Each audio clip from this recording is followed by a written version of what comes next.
بقول لك ايه يا راجل، ما تبقاش نطع مراتك وخدام لنسايبك. خليك بهيبتك وخليك راجل ذكر. ده انت كده ولا حصلت ذكر ولا حصلت انتاي. ده انت اوسخ من الوساخة واميل من الميالي.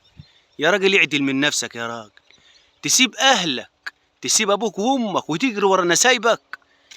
تجري ورا نسايبك وتبقى خدام لهم، وتبقى خدام الست بتاعتك الحرباية بتاعتك. حرام عليك والله، منك لله. لما امك تبقى وليه كبيره وابوك وليه راجل كبير، وتسيبهم وتجري ورا الحربايه بتاعتك وتبقى خدام نسايبك. يا راجل عيب على طولك يا راجل، عيب على طولك والله. لما تبقى طويل وهايف كده، يا راجل حرام عليك والله. لا ربنا يحاسبك وهينعمل فيك. انت فكر ايه؟ بكره تخلف وينعمل فيك، يجروا على نسايبك برضه. يا ريت تصلوا على النبي يا جماعه وتشيروا الفيديو، وسلام عليكم وربنا يهدي.